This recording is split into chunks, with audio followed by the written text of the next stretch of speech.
विभागाच्या माध्यमातून सामाजिक न्याय मंत्रालयाच्या माध्यमातून आज आम्ही हे दिव्यांग बांधवांना साहित्य वाटपचा कॅम्प इथे आयोजित केलेला आहे।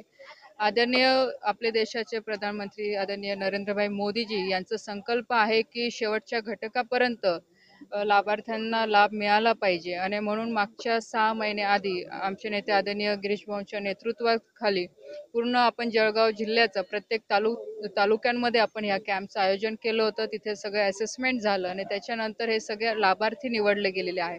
जवळपास रावेर मतदारसंघामध्ये लोकसभा क्षेत्रामध्ये 5,000 लाभार्थ्यांपर्यंत आपण हे साहित्याचं वाटप करतोय। आपण बघतोय की खूप मोठ्या प्रमाणामध्ये सगळे दिव्यांग बांधव ह्या कार्यक्रमाला उपस्थित आहे। आज आदरणीय आपल्या साधनाताई महाजन आमचे सर्व भारतीय जनता पार्टीची आमची सर्व टीम इथे उपस्थित आहे या सगळ्या कार्यक्रमाचं नियोजनासाठी।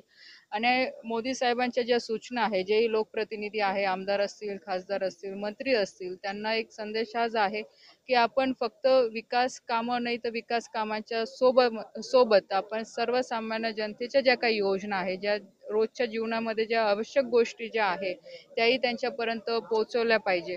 म्हणून आपण बघितलं असेल की अशा असंख्य योजना आहे की ज्या व्यक्तिगत लाभाच्या योजना आहे, पण हा जो घटक आहे, जो दिव्यांग बांधव आहे, तो गेल्या अनेक वर्षापासून बाकी बऱ्याचशा योजनापासून वंचित राहत होता।